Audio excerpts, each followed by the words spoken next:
我绑定了消费超级返利系统，只要花钱就能生钱。早上6点，我被系统随便花的声音吵醒。任务发布，请宿主在今晚凌晨12点之前花完400万元。任务奖励待解锁。看到今天的消费任务增加到了400万，我只觉得整个人都麻了。不过好在任务截止时间是晚上0点之前，我可以下午下班之后再去景盛商场逛一圈。现在最重要的是吃早饭上班，兜里有钱了，我改坐地铁上班。帝京的早高峰，地铁人挤人已经成为了普遍现象，我只感觉自己仿佛被压成了一块饼。好不容易出站，我才终于松了一口气。缓了一会儿后，朝着公司所在的顶4大楼走去，排队坐电梯上到20层打卡，开始今天一天的上班生活。我刚坐到自己的工位上，公司总经理就出现在了部门门口，到我办公室一趟。我满脸问号，看向旁边的桑影，什么事？桑影摇头，我怎么知道？虽然满肚子疑问，但是总经理召唤，总不能不去。来到总经理办公室门口，我抬手敲门，请进。打开门就看到了坐在总经理办公室沙发上的夏志云，总经理并不在。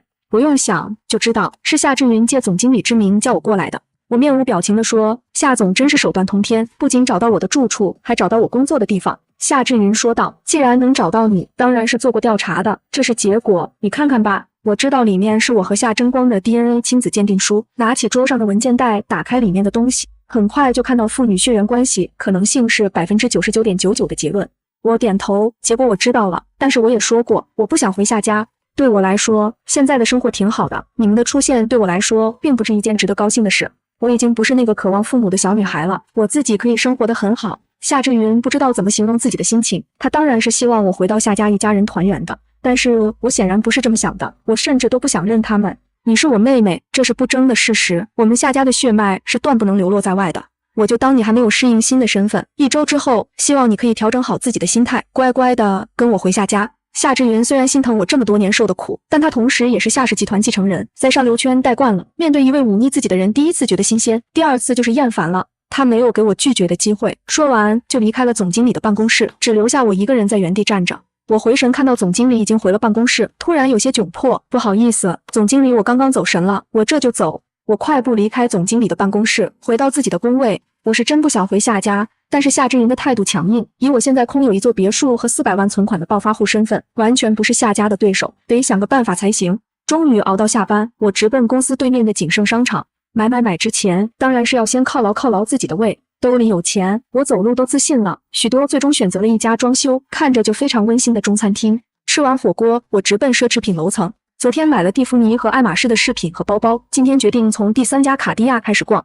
我指着角落展柜里的小牛皮镀金链条手袋，这个包包看着还可以，我看看。我比较喜欢设计简约大方的，不喜欢有大 logo， 这款看着就不错。柜姐小青内心有些失望，这款包还不到1万块。除了包包，我还看中了一款 Love 系列玫瑰金镶钻手镯，售价44万5千元，加上包包9350元，合计45万4350元。小青顿时眉开眼笑，果然低调富婆名不虚传，我可以买几十万的手镯，也会买不到1万的包包，全凭自己喜欢。我可不知道这些柜姐是怎么评价我的，我会买这些相对比较平价的东西，纯粹是因为我想慢慢把自己的行头换了，先换几千的，再到几万的，最后变成几十万的，一点点变化。就不会有人觉得奇怪，只会觉得我的消费水平本来就是这样。卡地亚逛完了，我又去了香奈儿。香奈儿近期的成衣套装我不是很喜欢，不过我看中了店里的金球方胖子运气好，店里还剩下最后一只，被我拿下了。最后我又买了一套邂逅香水，在香奈儿店里共消费5万1960元。不过这个花钱速度我不是很满意，想到昨天2只表就花了100万，我又把主意打到了奢侈品表店上。富婆的宗旨就是要雨露均沾，我最后进了江诗丹顿，在看到一款像是珠宝设计一样的手表时停了下来。柜姐很快跑过来，女士您好。云小姐真是我接待过的所有客人当中最爽快的，昨天已经买了2块表，今天又拿了1块。我不想再买手表了，刚结束扫货手机就响了，低头一看是陌生号码，我下意识接了起来。电话那头是徐晴云小姐，刚刚仓管联系我大象灰，刚好有一只，我给您包起来。我点点头，很快刷卡成功。随便花的声音响起消费任务，0点之前花完400万已完成任务奖励，触发3倍返利1200万元，已发放至宿主名下储蓄卡。顶4大厦所有权相关证件已放入系统背包，请宿主注意查收。顶4大厦是我想的那个大厦吗？我迫不及待想要看证件，快速拦了一辆出租车，让司机送我到新宇华府。我刚上车，又有人打电话过来，号码还是刚刚被我挂断的那个。我犹豫了一会儿，还是接了。那边是夏志云的声音，娇娇醒过来了，不知道从哪里知道了，他不是夏家千金的事，一直心神不宁。你现在有空吗？到康德医院一趟。虽然夏之云问了我有没有空，但我能听出来他的语气带着命令。我皱眉，对夏之云的印象又降低了许多，直接说没空。我又不是夏家养大的，凭什么夏娇娇心情不好要我负责？我直接挂了电话，顺便把夏之云拉进了黑名单。坐出租车回到新宇华府爱马仕的工作人员也把我今天买的东西送了过来。等他们离开后，我终于有空打开系统背包，看到了里面的产权证书，不仅有顶4大厦每个办公间的产权证书，整个大厦的产权证书，还有建立大厦的土地使用权证书和相关资料等。只有我想不到的，没有随便花做不到的。顶4大厦地上88层1层有100个单元的办公间，地下3层是停车场，方便大厦里的老板和员工停车，不过要交管理费，价格比外面的停车位便宜一些。看完产权证书，我重新把它们收回系统背包，然后开始整理这2天买的东西，分门别类，该放厨房的放厨房，该拿到卧室衣帽间的拿到衣帽间。早上6点，我再次被随便花发布任务的声音吵醒。任务发布，请宿主在今晚0点之前花完600万，要求在地金任一汽博城完成消费任务，奖励待解锁。看到今天的消费任务，我眼神一黑，地金汽博城都在郊区，想要完成任务，今天只能请假了。但我前天才请了1天假，今天再请主管恐怕就没那么好说话了。我咬咬牙，先不管了，上午去上班，下午再看看情况。因为今天住新宇华府，我打车去顶4大厦。好在起的早车，到大厦的时候还有半个小时才上班。我慢悠悠地朝着员工电梯走去。沈小姐，我刚走进大厦前台，大厅就听到一道激动的声音，脚步声越来越近。这不是顶4大厦的物业总经理许愿富吗？他挺着快要3个月的肚子，笨重地朝着我跑过来。我眨眨眼睛，突然想起来，我现在是顶4大厦唯一的业主了，这就能解释他为什么会来找我。在许愿富要继续说下去的时候，我连忙做了个虚的动作。许总早上好，找我有什么事情吗？许愿富察言观色，秒懂我的意图，不想暴露身份。他说道，就是我那小侄女补课的事情，上次找云小姐帮忙问有没有同学想接家教的活，现在怎么样了？我给了他一个上道的眼神，有的，许总，加我微信，我把学弟学妹的微信推给你。我调出2维码递给许愿富，他扫码添加好友后，我说道，许总有什么事情？我们微信上说，我再不走打卡要迟到了。您忙，不用管我。我走进员工电梯，很快来到20层，进入公司办公区域，一路上遇到人都礼貌问好，很快来到自己的工位。刚坐下，我就收到了许愿富发来的顶4大厦季度财务报表，还有大厦的租户公司名字清单，上面备注了某些有特殊待遇的租户，比如租金优惠推迟、交租日期等。不过那都是他们和原业主的交情，在我这里可行不通。我很快给许愿富发消息，这个月交第3季度租金的时候，务必按照合同上的租金按期交租，拒不配合的，我有权单方面解除租赁合同，重新找租户。许愿富之前面对那些关系户收租都得小心翼翼，现在不一样了，整个顶4大厦都在我名下，他相当于我的代言人，租户有问题都要通过他联系我这。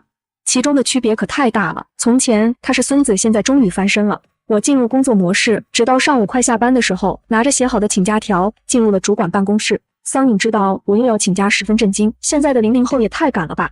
我晃了晃手上的请假条，没有，我请不下来的假。桑颖给了我一个大拇指，论请假能力我服你。快到下班时间了，我把请假条给行政部门就撤了，桑姐，明天见。从顶4大厦离开后，我打车来到了帝京南郊汽博城。这几天虽然买了不少奢侈品牌，但上班时我还是习惯穿原来的衣服，只带了一只蒂芙尼 T 系列 T1 镶钻手镯，因为上班大家都忙，基本没人注意。不过同事不注意，不代表其他人不会。汽博城的销售和奢侈品专柜的柜哥柜姐差不多都看人下菜碟，很快就有销售过来。你好，我是大众品牌 4S 店的销售，李琦想看什么车？大众主打亲民，没有特别贵的车。我摇头，不好意思，我暂时没有购入大众汽车的打算。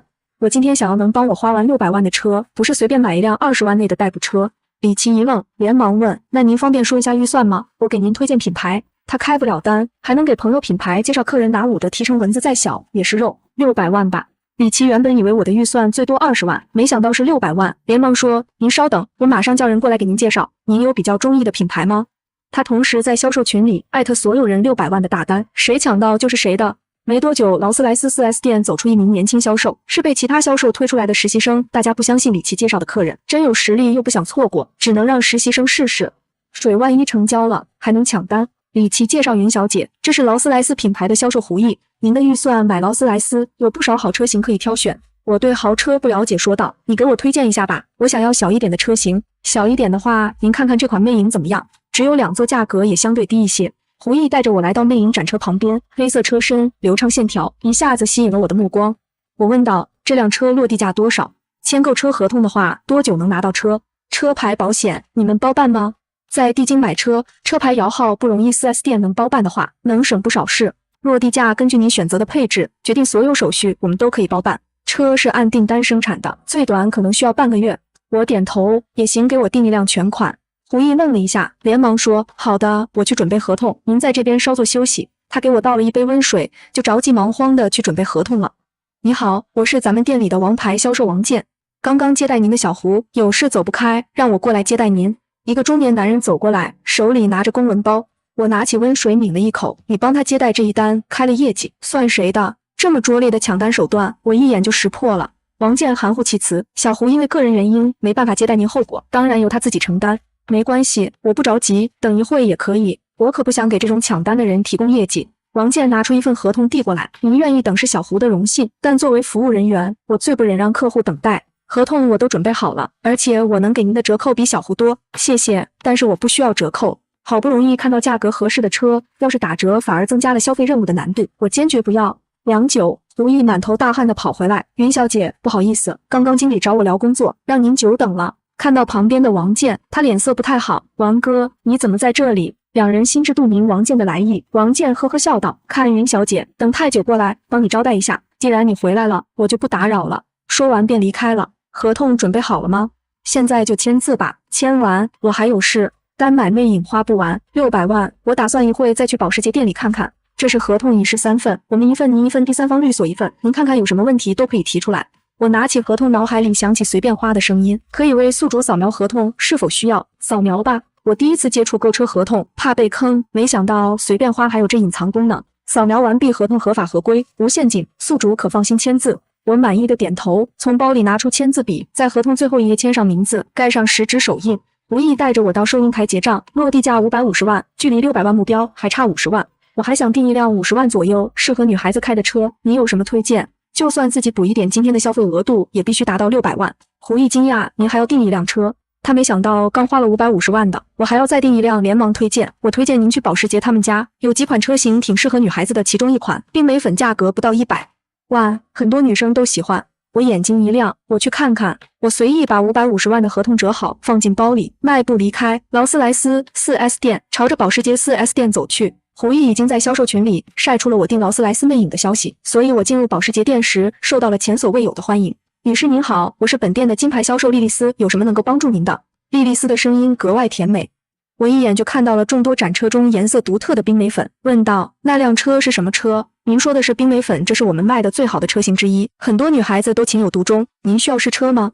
我可以现在为您申请。莉莉丝知道问起冰美粉这一单基本稳了。不用了，这款车有现车吗？还是和那边一样要预定？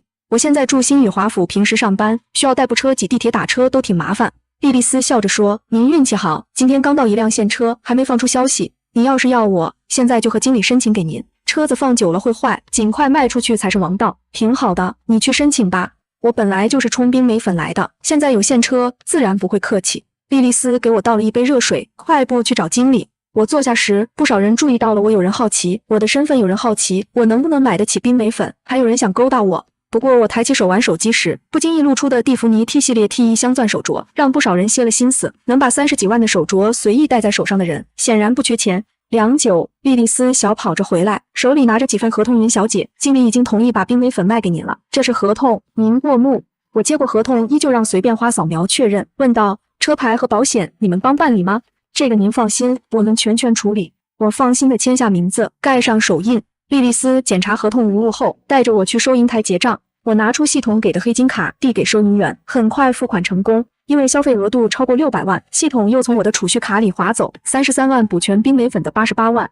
随便花的声音响起，消费任务0点之前花完600万已完成任务奖励，触发4倍消费返利2400万元，已发放至宿主名下储蓄卡。帝京南郊汽博城不动产所有权相关证书已发放至系统背包，请宿主注意查收。听到完成任务的提示音，我张了张嘴，系统现在真是越来越大方了。加上消费返利，我的银行卡存款都快有1个亿了，还有顶4大厦的租金没收，要是租金到账，我大概就秒变亿万富婆了。而且听系统的意思，我拥有了整个汽博城的不动产所有权，又能收租金了，不想上班的想法在此刻达到了巅峰。莉莉丝笑容甜美，办理相关手续大概需要1个小时，您是在这边等，还是1个小时后过来，或者留个联系方式，我办好给您打电话。没事，我在这里坐着等就行，你去办手续吧。1个小时而已，刷会儿短视频就过了。好的，我会尽快。莉莉丝拿着合同很快消失在门店里。我坐回位置，拿出手机消磨时间。没玩多久就有陌生电话打过来，我果断挂掉。没想到下一秒同一个号码又打了过来，只能接听。任之薇，女人呢？是夏志云，简直阴魂不散。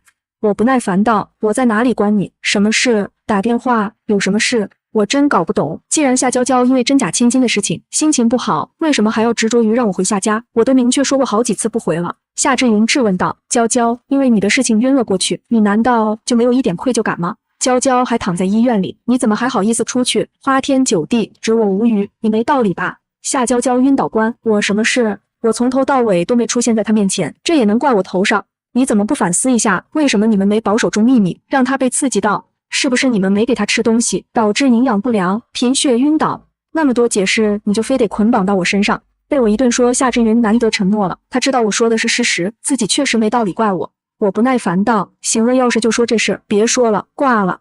我毫不犹豫地挂掉电话，再次拉黑。不管他能找到多少新号码，打一个我拉黑一个。刚挂完电话，就有人在旁边大力拍手。我下意识看过去，是一个穿着花哨的男生，笑眯眯地看着我。我肯定不认识他这么扎眼的人，见过肯定有印象。男生3步并作2步走过来，坐在我对面。我叫盛阳，你叫什么？青青。我敷衍道。青青挺好听的，刚刚听到你的话说的太精彩了，想和你认识一下。我淡淡道，多年战斗的经验不值一提。我一个孤儿，要是没点泼辣的本事，也长不了这么大。你来这里是买车的？盛阳问道。我有点无语，你说呢？盛阳呵呵笑道。那你看好车了吗？要是没看好，我可以给你做参谋别的。不说车，我还是很懂的。他性格非常自来熟。不用，我已经买好了，在等手续。盛阳满脸期待。买好了？你买的什么？我也想买新车，还没看好，听听你的参考一下。冰美粉，你要买吗？我一本正经地说，嘴角带着笑意。盛阳哈哈笑道，还是算了，我一个大男人不太适合。他没想到看着脾气火爆的我，竟然买了这么少女的冰美粉，果然人不可貌相。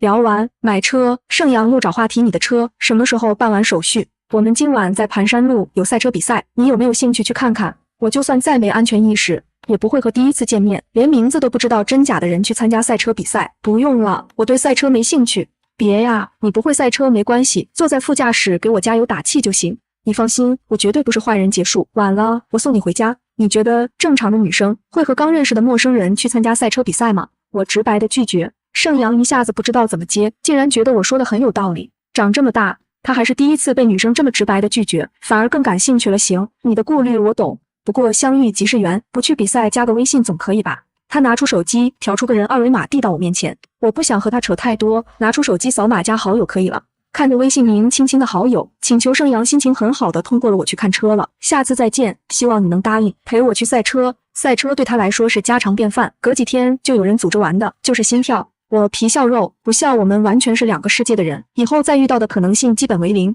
在休息区等了大概40分钟，莉莉丝小跑着回来了。云小姐，您的车牌和各项购车手续都办好了，有驾驶证的话，马上可以开车上路。这是车钥匙和相关发票，资料您收好。我接过车钥匙、备用钥匙和文件袋，检查里面的发票，无误后整理好，扣上扣子，没问题了，麻烦你了，我先走了。有了车以后，上下班就方便多了。刚想开车离开七博城，手机又响了来电，显示是陌生号码。我下意识以为是夏志云换了号码，没接，直到自动挂断。莉莉丝不经意瞥过一眼来，电号码总觉得有些眼熟，但她只是销售不好多问。等电话第2次响起来，我才接了你。好，请问是云之微云女士吗？确定不是夏志云？我松了口气，是我。你是？云女士您好，我是帝京南郊七博城的负责人武玉堂。刚刚收到消息，您买下了七博城，包括地皮在内的所有不动产。现在是7月，刚好是交第3季度租金的时候，我怕您另有打算，就赶紧打电话过来问问。我说道，买卖不破租赁租金，合同已经转到我名下了，原房东应该和你说过，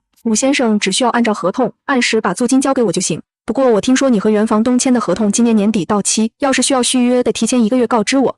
这么大一片区域，重新找承租人可不容易。武玉堂连忙应道，当然不出意外，肯定要续约的，多谢云女士通融。不用谢，互惠互利。原房东应该给你看过租金合同转让协议，上面有我的银行卡信息，这个月5号之前把第3季度的租金打进我卡里就行。您放心，我一定准时交租。没什么事就挂了，我要开车了。因为接电话又浪费了10分钟。另一边盛阳也看好了车，不过店里没有现车，需要预定，等待半个月才能提车。他签完购车合同出来时，看到我刚挂掉电话。青青，乍一听到这个名字，我愣了一下，才反应过来，是我刚才跟盛阳说的，假名盛先生。盛阳摆了个自认为很帅的姿势，叫盛先生，太生疏了，你可以叫我盛阳或者杨哥也行。我差点没忍住笑说道，我还有事先走了。拿好东西，我快步走出保时捷门店，很快就看到了门口刚被工作人员卸下来的冰美粉。不得不说，冰美粉能成为女性最喜欢的豪车之一，是有原因的。第一眼看到就被惊艳到了，坐上驾驶座，仿佛置身童话的公主。我拿到驾照后就没碰过车，好在没多久就找到了感觉开得挺稳，一路安全开回新宇华府。在门卫那里登记了车牌以后，进出就不用再登记了。我把车开进1号别墅的地下车库，试了好几次，终于成功倒车入库。回到家，一打开手机就收到不少消息，提示音有微信短信，还有好几个未接电话。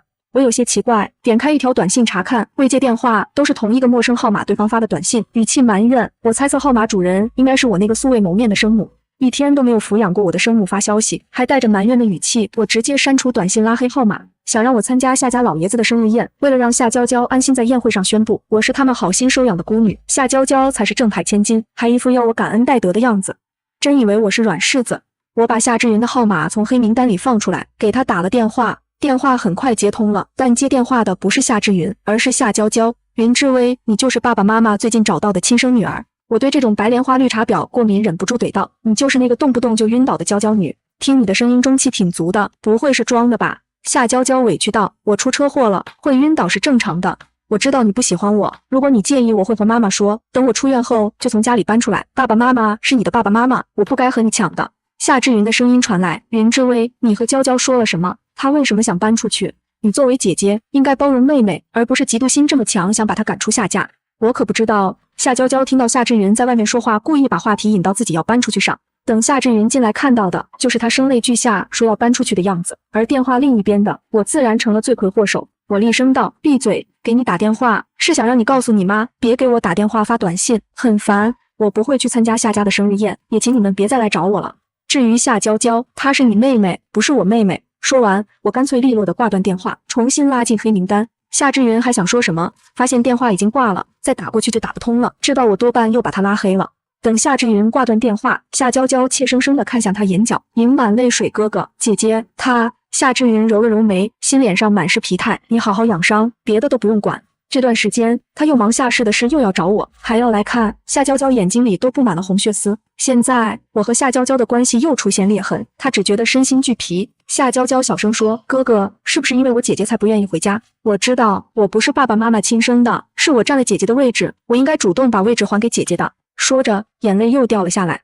胡说，你在我们家已经生活了20多年，就算没有血缘关系，也是我们夏家的大小姐，我夏志云的妹妹，这是任何人都改变不了的。夏志云对夏娇娇是真的好，就算知道了不是亲妹妹，态度也一直没变。最让他头疼的还是不愿意回夏家的。我云之威的事情我自有分寸，你安心养伤就好。这是给你买的清金阁的晚饭，趁热吃，我还有个会议要开，先走了。夏志云把病床上的桌子摇起来，放下保温盒，叮嘱了2句就走了。夏娇娇听到是清金阁的晚饭，眼睛一亮，但听到夏志云要开会，眼里闪过一抹埋怨，不过很快掩饰住了。好，谢谢哥哥，哥哥最好了。他打开食盒，看着夏志云离开的背影，下一秒就放下筷子，一口都没吃。又是一天早上6点，我被系统发布任务的声音吵醒。任务发布，请宿主在今晚的陆氏慈善拍卖会上最低消费1亿元，上不封顶，任务奖励待解锁。拍卖会邀请函已发放至系统背包，请宿主注意查收。看到消费金额，我眼睛都瞪大了，最低消费1个亿，上不封顶，随便花，这是想玩一把大的。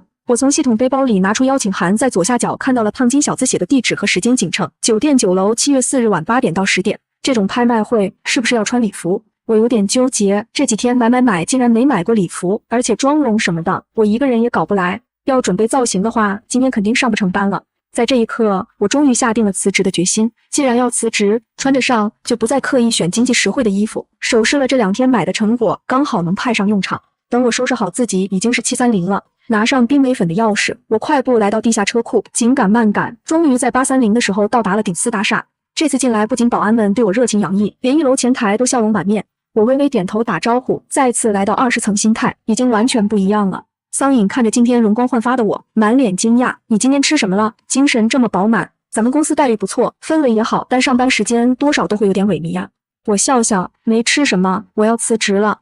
已经实现财富自由的我，一想到辞职后即将拥有的自由，心情就好到起飞。桑影震惊：辞职？你认真的？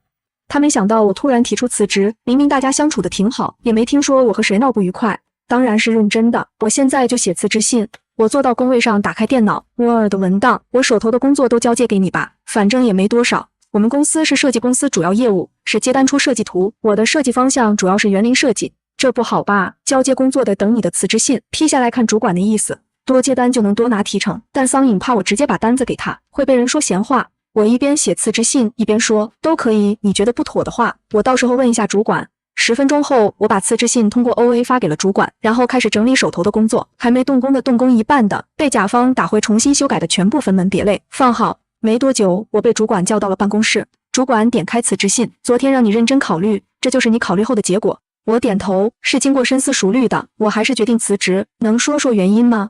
据我所知，你和同事们相处的挺好，你的能力也毋庸置疑，我是真的不舍得放你走。主管是真心挽留，我随口说道，我之前救了个老爷爷，他无父无母无子女，去世后把所有财产都给我了。收到财产后，我发现靠收租就能一辈子衣食无忧，乍然收到巨款，我需要时间缓缓，为了不耽误公司业务，就决定辞职。主管给了我一个你看我信吗的眼神，但不管他信不信，我已经铁了心要辞职，而且我是实习生辞职，不需要等1个月工作，交接完就能走。主管试图挽留了几句，见我心意已决，只能无奈道，行了，你赶紧把工作交接好，赶紧走吧，省得我看着心里堵得慌。好不容易遇到个好苗子，结果没干多久就辞职，真是心疼。感谢主管成全，您真是大好人。交接完工作，我请大家喝下午茶，任选。主管没好气地说，赶紧去交接你的工作吧。我颠颠地从主管办公室跑出来，还贴心地关上了门。桑影马上凑近询问情况，我笑着说，搞定，交接好工作找财务领了工资就行。我拿起整理好的待完成订单，这些都是我还没完成的，注意事项都用便利贴。好了，你可以选剩下的帮我分给其他人。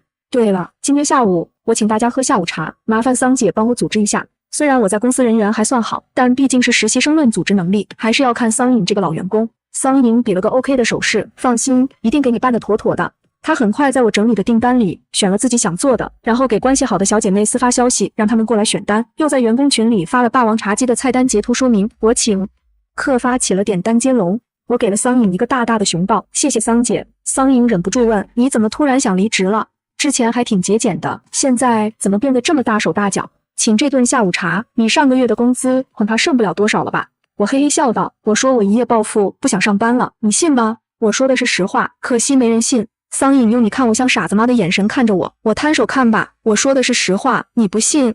我看看他们都点了什么，我跟着点。我拿出手机打开软件，跟着接龙点单。桑影这才认真打量我的穿着，香奈儿小香风套装华伦天奴 One Star 漆皮小高，跟伯爵 Limelight Gala 系列镶钻腕表，头上的丝巾是爱马仕拎的包包，是爱马仕 Burr King， 这一身行头在2、3线城市都能买套房了，简直惊呆了！你深藏不露啊！桑影差点尖叫出来。都说了是一夜暴富，你不信吗？我笑着说，信，你以后说什么我都信。桑影的生活条件比之前的我好很多，但让他花钱买奢侈品，他可舍不得。那你辞职后有什么打算？女人不管什么时候都该有份自己的事业，哪怕做得不好，也比在家浑浑噩噩强。我想了想，先休息一段时间再说吧。我不确定系统是不是每天都有消费任务，还得再观察一段时间，把手上的单子全部分出去。等外卖员把下午茶送到后，我就和大家道别离开了公司。离开鼎4大厦后，我又去了景盛商场。前2天过来时看到过造型工作室，果然在第7层找到了一家装修温馨漂亮，一进去就被惊艳到了。我今天的穿着显然符合有钱大小姐的范儿，一进门就有人迎上来，你好，欢迎光临完美造型工作室，请问想做什么造型改造？我今晚要参加一个慈善拍卖会，你们有做过这类造型的造型师吗？有的，我们的谢维宁造型师做过不少类似的，不过谢师傅的价格比普通造型师稍微贵一点。没关系，贵有贵的道理，不过我希望最后的成果能让我觉得值这个价，不然我可要拒绝付钱的。我把丑话说在前面，当然咱们做的是口碑，不是一次性买卖。您坐在这里稍等，我去帮您叫谢维宁造型师。工作人员很快回来了，脸色不太好。女士您好，谢师傅，手头还有人在做造型，暂时空不出手，您可能需要等等，或者我帮您看看其他有空的造型师。我点头也行，要技术好点的，不好看我可不付钱。您说笑了，咱们的造型师都是有口碑的，不会砸自己招牌。工作人员说完就去联系造型师了。没多久，他领着一个人过来，女士，这是我们店里的埃里克造型师，他对晚宴造型也很有经验，这是他的作品集，您可以看看。我拿过作品集翻了翻，确实有不少让人眼前一亮的造型，可以尽量做简单点的，不要太复杂。我不喜欢杂乱无章的，也怕出现精致土的感觉。好的，我们先到这边洗个头。埃里克带着我来到专门洗头的区域，还特意拉上了窗帘，保证客户隐私。这一整套造型做下来用了整整4个小时，身上的礼服、各种首饰都是造型工作室提供的，算进了总消费里。因为这次消费不在拍卖会上使用，只能刷我自己的卡。不过我卡里有几千万，完全够用。从完美造型工作室出来，我才想起今天开了车，现在穿着礼服和高跟鞋，根本没办法开车，只能拿出手机预约了代驾。有一身白色礼服，站在保时捷冰美粉旁边，成了景盛商场外面一道风景线。不少人拿着手机对着我拍视频。我对这种不问就拍的人没什么好印象，但对方人多势众，只能默默低下头，不让他们拍到正脸。好在代驾来得很快，让我惊喜的是，代驾还是个女孩子。核对完订单信息，我把钥匙给了她，自己上了后座。景盛酒店和景盛商场离得不远，大概都是陆氏旗下的，连名字都一样。车子很快来到景盛酒店，现在时间还早，我不想出去，索性开了一间房休息，等时间到了再去拍卖会。晚上750，我拿着手包来到景盛酒店9楼，拍卖会场已经来了不少人。我从系统背包里拿出邀请函，递给门口的工作人员。看到邀请函，工作人员面色一顿，随即笑容满面，低头弯腰：“云小姐，晚上好，我带您去您的座位。”陆氏慈善拍卖会没有设置包厢，所有人都在1楼观众席，只不过前面的位置更宽敞，配置也更好。工作人员带着我一路来到最前面的位置，虽然不是中间，但也相当不错。我在心里感叹，果然系统一出手就知有没有。青青，我一时兴起给自己起的假名，没想到会在这里再次遇到盛阳。我转头看向他，盛先生，晚上好。盛阳身边还跟着几个人，显然是和他们一起过来的。听到盛阳叫我，几人的目光都往我这边看过来。小杨，你认识？说话的是站在盛阳旁边的男人，风格和盛阳差不多，但比盛阳多了一份城府。盛阳脸上露出遗憾的表情。对呀，我上次和你们说过的骂人很过瘾的女生，可惜她当时没答应我去赛车。我皮笑肉不笑的朝着几人微微点头，在自己的位置上坐了下来。其他几人看到我坐的位置，都隐晦的看了过来。这个位置可不一般，拍卖会要开始了。感觉到旁边有人坐下，我下意识抬头，是刚才和盛阳一起的几人中，明显是核心人物的那位。我朝着他微微一笑，打招呼，随即回过头，尽量忽略旁边的人。为了转移注意力，我拿起前面桌子上的拍卖品清单，翻看。本来只是随便看看，没想到还真看中了好几个，暗暗记了下来，然后把清单放回桌上。8点1到，主持人宣布拍卖会正式开始，然后走下舞台，换了拍卖师上来。今天的第一件拍品是一套白玉首饰套装，是一位夫人提供的，已经带过，我没打算拍。盛阳问道：“青青，你喜欢这套首饰吗？要不要我帮你拍下来？”他不知道什么时候和我另一边的人换了座位，见我没动静，想拍下首饰送给我。我淡淡道：“好意心领了，不过我想要的会自己拍。我们充其量也就见过2面，还没到可以互相送礼物的程度。”被拒绝后，盛阳暗叹，可惜只能重新找表现的机会。首饰套装最后被提供的那位夫人以120万元的价格重新拍了回去，我不理解，但大为震撼。不过这场拍卖会是以慈善为目的，对方这么做也没毛病，毕竟是自己的东西，拍卖会也没规定不能拍回去，反正该给的钱一分不少。很快，工作人员把第2件拍品带了上来，一块已经完全解开未经过打磨的翡翠。这块翡翠有成年男人2只手那么大，通体呈现出不同程度的红色，远看像一只浴火重生的凤凰，我一眼就被吸引住了。之前看拍品清单时，我就把它当作目标之一，实物比图片更让人震撼。浴火重生的红玉原石起拍价50万，每次加价不得少于5万竞拍开始。拍卖师的话音刚落，就有人争先恐后的叫价。我看着一路飙升的价格，心中感叹这些人真不把钱当钱。等叫价的人逐渐变少，我才参与进来300万。刚才还是280万，我一下子提了20万，又劝退了几个人。盛阳开口：“青青，你这叫价也太果断了。”我没理会他，对面已经叫到了305万。我抿了抿唇，400万。就算是旁边一直安静的陆云缺也挑了挑眉，这叫价完全不按常理出牌。450万，我直接说800万。800万，直接劝退了2个和我竞价的人，现在只剩下3个人。1000万，我几乎没有任何犹豫。1200万，我给人一种只要对方敢喊价我就敢跟的感觉。盛阳说道：“青青，你可真是这场拍卖会的最佳竞拍者，叫价半点犹豫都不带，成功拍下这块玉火凤凰红翡，我的心情肉眼可见的变好了。”接下来的时间，我又拍下了一只紫罗兰玉镯，元青花花瓶。盛阳坐在旁边，被我豪爽的拍卖风格震得目瞪口呆。青青，我打断他，等一下，我叫云之薇，你还是别叫我青青了。我也没想到自己只是不想透露个人信息，最后竟然搬起石头砸自己的脚。每次听到盛阳叫青青，都觉得特别别扭。盛阳愣了一下，之薇，这拍卖会还没过半，你就花了差不多1个亿了，你确定家里人没意见？反正他自己没这么多资金可以支配。我淡淡道，这都是我自己的钱，花完也没人能说什么。我没说自己是孤儿。盛阳问道，那知微，你的目标也是西郊的那块地皮吗？很多人都是奔着那块地皮来的。我愣了一下，什么地皮？我刚才看拍品清单，没看到有地皮拍卖啊。就是西郊的一块地皮，刚好紧挨在陆氏准备开发的度假村旁边。云缺哥他们今天的目标就是这块地皮。盛阳解释道。我点头，听你这么说，这块地皮拍下来稳赚不赔啊。本来不感兴趣，被盛阳这么一说，我突然有兴趣了。一直在旁边听我们对话的陆云缺开口，你们想要和我抢地皮，能不能别当着本人的面？盛阳应道，何止是稳赚不赔，简直是要赚翻了。要不是我没钱，我高低得竞争一下。他目前还是大学在校生，每个月能支配的钱最多不超过2000万，想拍地皮简直是痴人说梦。我说道，你没钱，我有钱啊。我对那块地皮的兴趣此刻达到了顶峰。陆云缺冷不防的出声，云小姐要和我们竞争那块地皮。我说道，拍卖会嘛，价高者得。我的话让陆云缺愣了一下，随即轻笑，云小姐说的对，价高者得。之后我们就没再说话了。我又斥巨资38亿拍下了一颗2143.56克拉的粉钻，完全是因为这颗粉钻戳中了我为数不多的少女心。这让陆云缺和盛阳几人对我的财力刷新了认知。原本以为我说要拍地皮只是说说而已，现在不得不重视起来。如果我还能拿出38亿甚至更多现金流，那块地皮还真有可能被我拍下。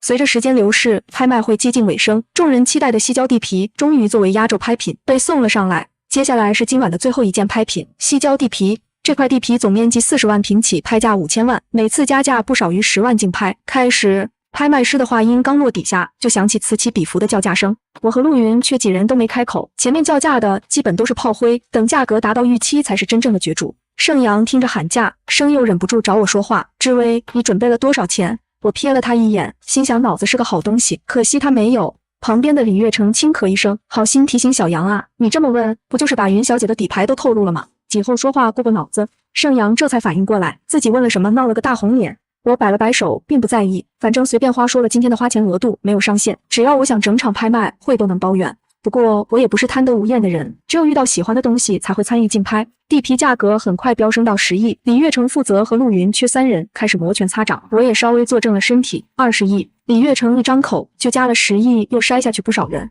负责不甘落后25亿，陆云缺开口30亿，我说道35亿。我是剩下竞价者中唯一的女生。盛阳一听我又喊了35亿，忐忑道，知微，你还有钱？你刚才买粉钻都花了38亿了。入市的拍卖会拍了东西，付不出钱可不好糊弄，而且地京最有钱的就是陆李富盛4大家族，你这财力也太惊人了，难道是隐藏世家？我应道，当然有钱，我又不傻，没钱怎么会参加竞价？陆云缺紧跟其后40亿，李月成试探性的加了1亿41亿，这已经快到他的极限了。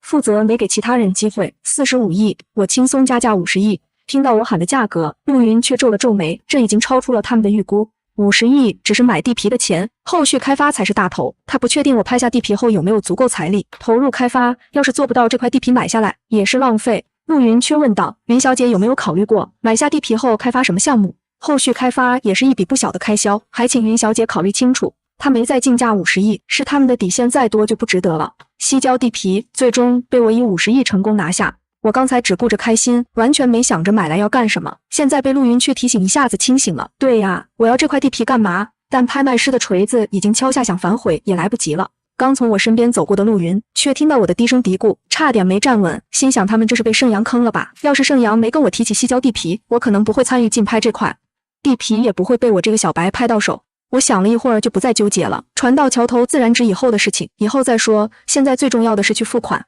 来到付款处，我拿出随便花给的黑金卡，顺利完成付款。消费任务在今晚的陆氏慈善拍卖会完成消费，已完成累计消费88亿9400万元。任务奖励触发3倍返利266亿8200万元，已发放至宿主名下储蓄卡。随便花特聘宿主专属保镖团，配备随便花牌7座保姆车1辆，请宿主注意查收。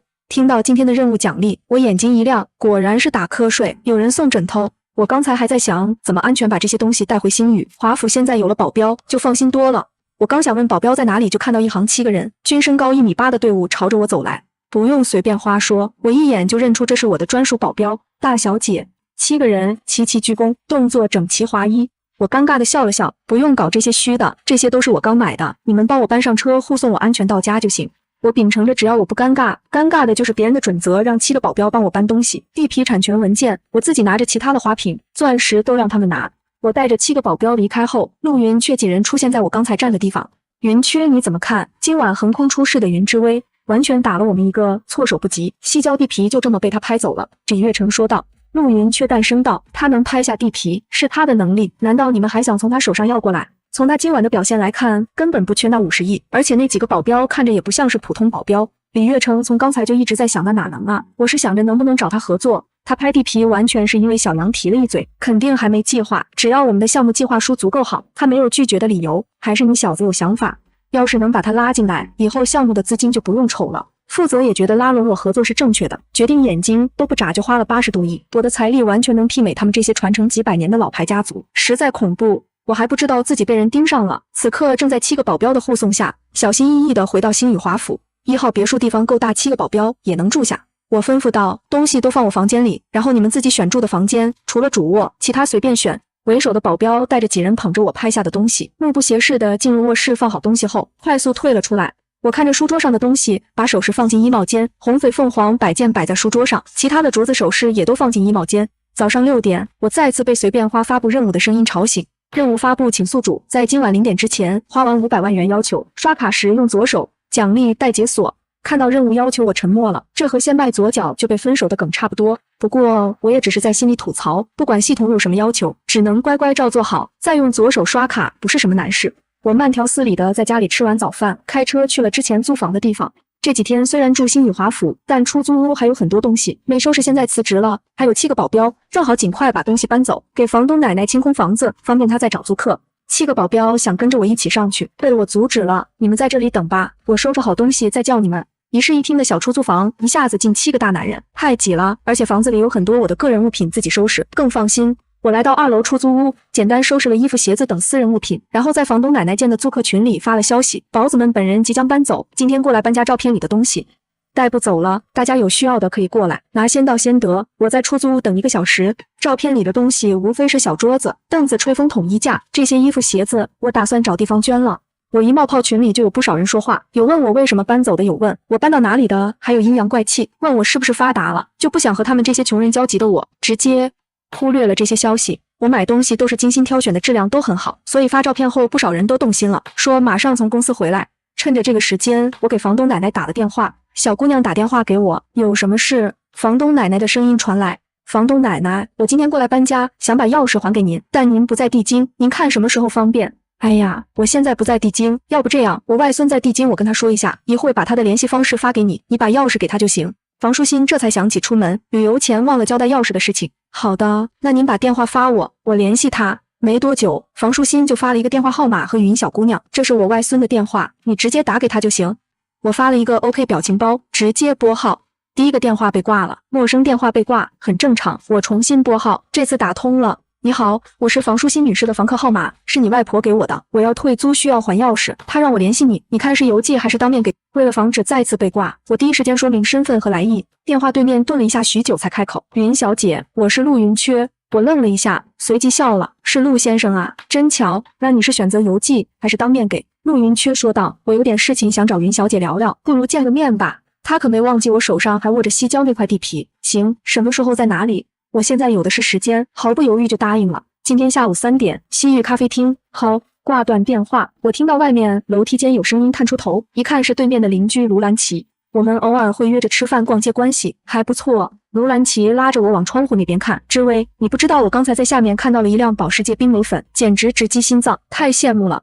我心里想，有没有可能那辆车就是我的？不过我没说出来，说了他大概率也不会信。羡慕的话就努力赚钱，争取自己也能买得起，羡慕别人哪有自己拥有爽。卢兰奇叹了口气，说的容易攒钱，肯定要先买房在地京，买房可不容易。别想那么多了，你是第1个到的，这房间里除了房东奶奶原本的家电家具，其他你看中什么就拿。卢兰奇惊讶，你认真的？这些东西都是你精挑细选，好久才买的很多，我都种草了。你搬的地方很远吗？这些都不要了。他理所当然的以为我是换地方租房，挺远的，这些东西不好搬，我都留了链接，大不了再买。你赶紧挑，我有空帮你搬。星宇华府和这里确实挺远的，卢兰奇在房子里走了一圈，抱了一堆东西。我要你的懒人沙发，我眼馋好久了，还有你的那套碗碟，我当时去看的时候已经断货了。我们刚把东西搬到过道，还没搬进卢兰奇家，就听到有人尖锐地叫卢兰奇的名字。卢兰奇，那个懒人沙发是我的。说话的是彭晶晶典型的公主病，我和卢兰奇平时都不怎么搭理她。她刚才在群里没吭声，以为她不屑要这些东西，没想到竟然是第二个回来的，还和卢兰奇抢起了懒人沙发。我说道，我在群里明确说过，先到先得，而且你也没说要兰奇是第一个回来的，他想要就是他的。彭晶晶不依不饶，不行，其他东西我都看不上，我就要这个懒人沙发。与其说看不上，不如说这个懒人沙发是我所有东西里最贵的。我买的时候可是仔细对比了各种类型评论和问答质量，好价格自然就高，是我攒了好久才舍得买的。那段时间差点吃糠咽菜。我在群里说过，先到先得，你自己没说要兰奇先到，就是他的。我的东西，我想给谁就给谁，你看不上其他的就别进来挑了，我也不想送你。卢兰奇给了我一个点赞的手势，拿出钥匙开门把东西搬了进去。他可不是软柿子，不会因为彭晶晶的几句话就把东西让出去。彭晶晶满脸愤慨，看向我的眼神都带着不善，我可是从公司请假赶回来的，就为了这个懒人沙发，今天的工资都没了。卢兰奇说道，谁不是请假回来的？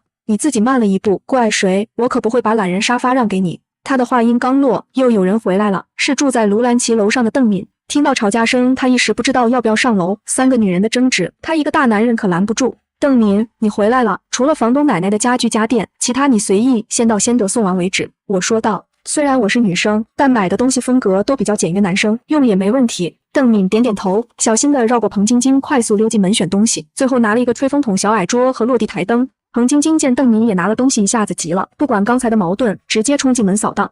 我在门口看着她见东西就拿的架势，大跌眼镜，这还是那个讲究精致的公主病吗？接下来的1个小时，陆陆续续有人回来，屋里的东西没多久就被清空了，只留下零星几件。大家都是请假回来的，拿了东西就回公司上班了。清完东西，我联系了钟点工，把房子从里到外打扫了一遍，拍了视频和照片才罢休。做完这些已经是中午，我洗了手，在附近找了家餐厅吃饭，然后开车回新宇华府。下午要和陆云缺见面，我洗了个澡，洗掉身上的尘土味，1点半的时候驾车出发。陆云缺说的西域咖啡厅在陆氏集团大厦附近，我到达的时候还有30分钟，到3点没去咖啡厅等，而是下车在周围逛了逛，想找找有没有能花完500万的地方。2点50分，我踏进西域咖啡厅，陆云缺也刚好到了。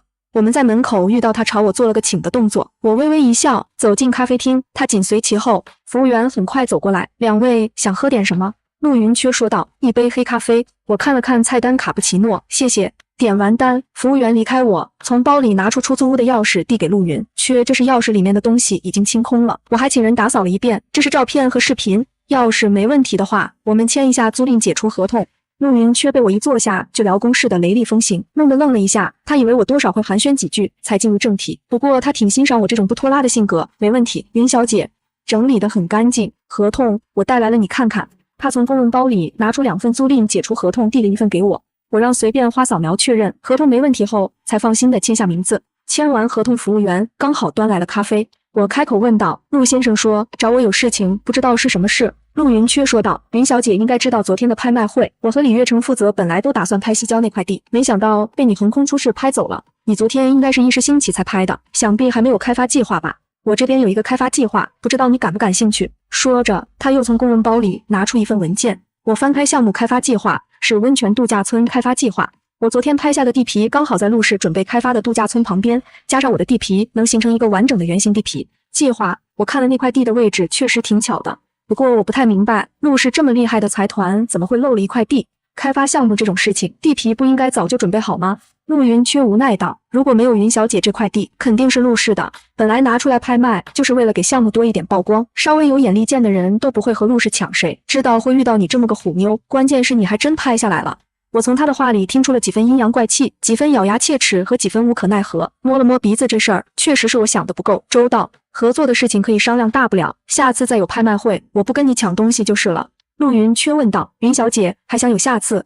我没说话，这可不好保证。不说这个了，还是说西郊温泉度假村的事情。合作我没问题，但怎么合作的说清楚。我拍地皮的时候确实没多想，要是陆云缺不来找我，我说不定什么时候就把地皮卖了。和陆氏合作也是个不错的选择，只要能躺着赚钱就行。我让人拟了1份合同，你可以看看。陆云缺拿出另1份合同，不得不说，陆云缺能在25岁就稳坐陆氏总裁的位置，能力毋庸置疑。但我很快发现这份合同里我的话语权很低，我的地皮占据了整个开发项目总面积的 10%， 但我能拿到的分红只有 5%， 而且开发期间地皮的开发权全权归属陆氏，我不能提出任何异议。说实话，我觉得陆云缺把我当成了冤大头。我淡淡道，这样吧，我对项目开发不太了解，被你们坑了也不知道。不过我对收租很感兴趣，你们的项目我就不参与了，我可以按照你们的计划找团队施工，建设度假村，你们每个季度给我租金就行。相信陆氏不会连这点租金都拿不出来吧？以地入股看似不错，但度假村盈利前，我相当于把地白白给了陆氏，还没收入。但出租就不一样了，租赁合同生效后，陆氏就得给我交租金，钱多钱少无所谓，图个稳定收入。陆云缺没想到我会提出这样的提议，从来没人这么说过，毕竟选择合作的人大多没有开发项目的资金支撑。云小姐这个提议倒是新奇，不过这个项目不是我一个人说了算的，我回去和公司其他董事商讨一下，再给你答复。随意，我不着急，也不缺那点钱。项目开发什么时候进行对我来说没影响，但对陆氏来说，时间就是金钱。陆云缺最后抿了一口黑咖啡，起身告辞，那我先回去了。作为集团总裁，他的时间很宝贵，能抽出这么久陪我喝咖啡已经很不容易了。走之前还买了单。我喝完卡布奇诺，慢悠悠地走出咖啡厅。刚才逛的时候，我发现了一家宝藏传统服装定制裁缝店，老板是个保养得宜的中年女人，名叫王竹琴，穿一身修身旗袍，画着精致妆容，要不是她自己说年龄过了半百，我还以为她才30岁。我对传统服装没有抵抗力，刚才因为时间不够，没订衣服，只和王竹琴聊了2句就走了。现在喝完咖啡，我直奔裁缝店。看到我回来，王竹琴眼睛一亮，小云和朋友谈完事情了。我笑着说，差不多，还有些问题要确认，下次再说。我来定制衣服，刚才看店里的展示款，很喜欢。王竹琴点头，行，这是店里常做的款式，你看看，选一个款式，到时候会出设计图，有什么要求尽管提。他给我拿了一个厚厚的册子，里面都是各种传统服装款式。我翻了几页，很快选中了一款唐制襦裙，颜色选了淡雅的天蓝色，具体细节要等设计图纸出来再决定。我留了电话号码，交了5万块定金，刷卡时没忘记用左手。虽然和500万比起来杯水车薪，但能算在消费任务里，自然不会放过。离开裁缝店，我朝着停车的地方走去，刚想拿钥匙开门，就听到有人叫我的名字，云之薇。一转头，竟然是夏之云，真是晦气。夏之云问道：“你怎么会在这里？紧来这里干什么？你知不知道这里是什么地方？这里不是你该来的地方。这里是陆氏集团大厦所在地，附近都是高楼大厦，里面都是白领下士，不在这条街上。”我淡淡道：“随便逛逛。我总不能说因为退房刚才和陆氏总裁在咖啡厅喝咖啡说了，他也不会信，只会觉得我在说大话。”夏之云说道：“娇娇，明天出院后，天就是爷爷的80大寿，你今天跟我走，我让人给你准备礼服，爷爷的生日宴，你必须出席。”我直接拒绝不去，我没兴趣上，赶着让人难堪。别以为我不知道，为了照顾夏娇娇，你们打算在宴会上宣布收我为义女，让我以养女的身份留在夏家。就算我没有现在的身价，也不稀罕。夏之云皱眉，觉得我在无理取闹。你是爸妈的女儿，爷爷的生日宴你不出席，想让整个地经上留圈子，怎么看我们？我回怼道：“你去问问地经上留圈子，谁知道我是你们夏家被狸猫换太子21年的女儿，口口声声说我是夏家女儿，从你们找到我开始给过我1分钱吗？关心过我过得怎么样吗？夏娇娇每个月零花钱多少？你们给了我多少？她每年的生日礼物你们送了什么？又给过我什么？这些本该是我的，我没找你们要回来，已经很大度了。就算我没在你们身边长大，血缘关系再总得分端平吧。别的不说，就零花钱，听说夏娇娇1个月100万，我今年21岁，252个月就是2亿5200万。作为我的亲爸亲妈亲哥哥，是不是该补一下？”这番话直接把夏之云想说的话都堵死了。他张了张嘴，最终什么都没说。2亿多的零花钱，夏氏一时之间也拿不出来，很多钱都在公司账户，他们私人账户里的钱并没有多少，不像我有系统撑腰。我不耐烦道：“行了，我已经说过很多次，不回夏家，你们以后见到我就当不认识吧。一直被你们纠缠，我也挺烦的，毕竟你们也没养过，我不知道骂的哪门子白眼狼。”我绕过夏之云，坐进冰美粉的驾驶座，踩油门离开，随便花牌保姆车紧跟其后。看着我开的车，夏之云心中疑惑，他什么时候有钱买保时捷了？不等他多想，手机响了，接起电话，夏娇娇甜腻的声音传来。夏之云第一次觉得有些烦躁。我可不管夏之云这边的后续，为了完成消费任务，我把车开到了地经有名的古玩。一条街能不能升值不重要，花钱才是首要目的。我把车停到附近的停车场，带着01到07号7个保镖走进聚宝斋。店里没什么人，只有一位老人家在柜台里仔细擦拭物件，看到我进来也没有招待的意思，但粗看之下，这家店应该有点底蕴。我说道：“老人家，我想要一套紫砂壶茶具。新宇华府1号别墅有茶室，但没有茶具。我平时不太喝茶，一直没添置，今天刚好想起。”正在擦拭物件的老人家停下动作，把东西仔细放到展柜上。小姑娘懂茶，虽然看着不理人，但还算有问必答。我实话实说，我对茶不太懂，就是家里茶室缺一套茶具，多少钱都没事，主要是想花钱。老人家淡淡道：“不懂茶，买什么紫砂茶壶，在外面随便买一套现代工艺陶瓷茶具就行了。”这话的意思就是不肯卖。我说到您就说，怎么才肯卖给我？价格不是问题。